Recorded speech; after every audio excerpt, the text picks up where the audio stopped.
শাহজালাল বিমানবন্দরের কার্গো ভিলেজের সবশেষ অবস্থা জানাতে বিমানবন্দর থেকে যুক্ত হয়েছেন রাজু আহমেদ।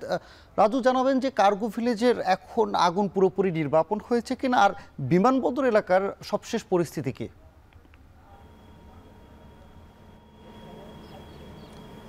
সানি, যদি জানাতে চাই যে সারা রাত ধরেই আমরা এখানে তথ্য সংগ্রহ করছিলাম এবং এখন পর্যন্ত আগুন সম্পূর্ণভাবে নির্বাপনে আসেনি।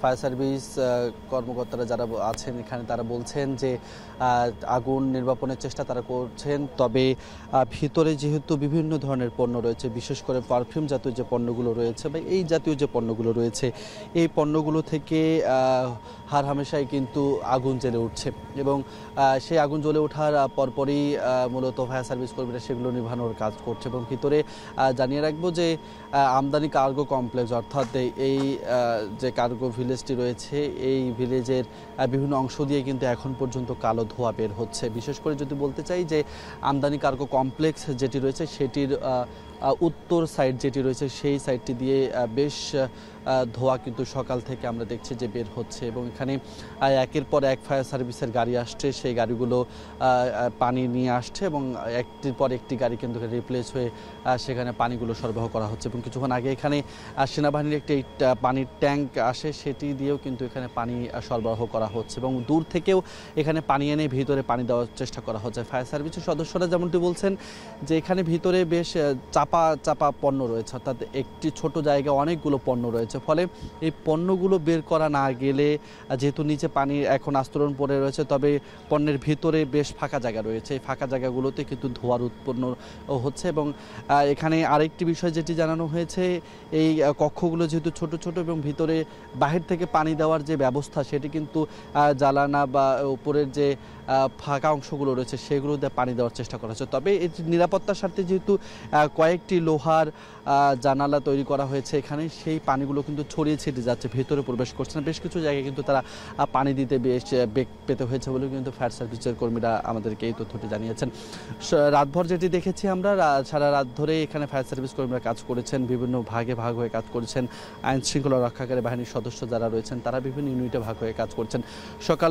সকালে এখানে সেনাবাহিনীর বেশ কয়েকটি ইউনিট এসেছে, তারা যে প্রবেশদ্বারগুলো রয়েছে যেগুলো ভেঙে বা বিভিন্ন উপায়ে পানি দেওয়ার চেষ্টা করা হয়েছে, সেই প্রবেশদ্বারগুলোতে কিন্তু তারা কড়া নিরাপত্তা তৈরি করেছে। এবং সকালে আমরা দেখেছি যে ৮ নম্বর যে গেট, মূলত সেই যে গেট দিয়ে কার্গো বা ভিআইপি অনেকে প্রবেশ করে থাকেন, সেই গেট দিয়েও কিন্তু বেশ কর্মী ভেতরে প্রবেশ করেছে। খুব সম্ভবত তাদের দিয়েই মূলত এই ভিতরের যে পণ্যগুলো রয়েছে সেই পণ্যগুলো বের করার কাজ করা হবে। তবে এখন পর্যন্ত যেহেতু ভিতরে সম্পূর্ণভাবে আগুন নির্বাপন করা যায়নি, সেই আগুনগুলো এখনও ভিতরে বিভিন্ন জায়গায় জ্বলে উঠছে এবং আমরা রাত ৩টা এবং ৪টা দুই সময় কিন্তু ভিতরের, অর্থাৎ এই যে আমদানি কার্গো কমপ্লেক্স যেটি রয়েছে সেই কমপ্লেক্সের ঠিক মাঝখানে আমরা আগুন জ্বলতে দেখেছি।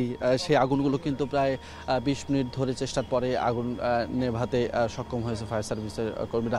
এবং পুরো এরিয়াটা যেহেতু অনেক বড় একটি জায়গা, এই জায়গায় বিভিন্ন জায়গায় হার হামেশাই আগুন জ্বলে উঠছে। আমরা বারবারই জিজ্ঞেস করেছি, যেহেতু আনুষ্ঠানিকভাবে কোনো তথ্যই মূলত ফায়ার সার্ভিস বা অন্য কোনো সংস্থার পক্ষ থেকে এখন থেকে দেওয়া হয়নি বা বেবিচকের পক্ষ থেকেও দেওয়া হয়নি, ফলে তারা অনানুষ্ঠানিকভাবে যেটি আমাদেরকে জানাচ্ছেন, বিভিন্ন উপকরণ রয়েছে যেগুলো আসলে দাহ্য পদার্থ রয়েছে, সেগুলো থেকে বিভিন্ন উপায়ে মূলত আগুন জ্বলে উঠছে এবং সেগুলো নির্বাপন করা হচ্ছে।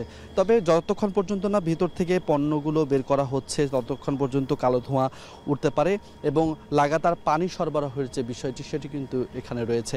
আর সেই সঙ্গে জানাবো যে গতকাল রাত থেকে বেশ কিছু ফ্লাইট কিন্তু বাতিল করে সেই ফ্লাইটের যাত্রী যারা রয়েছে তাদেরকে বিভিন্ন ডেটে তাদেরকে নতুন টিকিট দেওয়া হয়েছে এবং নতুন ফ্লাইটের শিডিউল দেওয়া হয়েছে। কেউ 22, 23, 24 তারিখ পর্যন্ত কিন্তু যে দুপুর 2টা থেকে রাত 9টা পর্যন্ত যে ফ্লাইটগুলো ওঠানামা করতে পারেনি বা যে যাত্রীগুলো যেতে পারেনি তাদেরকে কিন্তু বিভিন্ন ফ্লাইটের টিকিট এবং বিভিন্ন শিডিউলে দেওয়া হয়েছে। ফলে এতে অনেকে ক্ষোভ প্রকাশ করেছেন এবং অনেকেই কিন্তু দুর্ঘটনার এই পরিস্থিতিতে মেনে নিয়েছেন। তবে অনেকেই আশঙ্কা প্রকাশ করছেন তাদের কর্মস্থলে এই প্রভাবটি পড়তে পারে বলে কিন্তু তারা আশঙ্কা প্রকাশ করেছেন।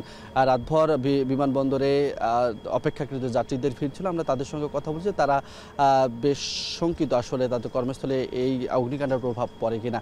তো এখনকার পরিস্থিতি যদি জানাতে চাই, এখানে এখন পর্যন্ত পানি সরবরাহ করছে ফায়ার সার্ভিস কর্মীরা, বিভিন্ন ইউনিটে ভাগ হয়ে তারা কাজ করছে। এখানে পল্লবী স্টেশন সহ বিভিন্ন স্টেশনের ফায়ার সার্ভিসের কর্মী যারা রয়েছেন, ব্রিগেডিয়ার যারা রয়েছেন, তারা কাজ করছেন এবং আইন শৃঙ্খলা রক্ষার্থে সেনা, নৌ এবং পুলিশ এবং একই সঙ্গে র্যাবের সদস্যরা কাজ করছেন। তো এই ছিল আসলে আমার কাছে এই বিমানবন্দরের কার্গো আমদানির যে কমপ্লেক্স রয়েছে, অগ্নিকাণ্ডের যে ঘটনা, সে ঘটনার সর্বশেষ তথ্য। ধন্যবাদ রাজু। শাহজালাল বিমানবন্দরের কার্গো ভিলেজের অগ্নিকাণ্ডের ঘটনা এখনও বের হচ্ছে কালো ধোঁয়া, সে খবরই জানাচ্ছিলেন সহকর্মী রাজু আহমেদ।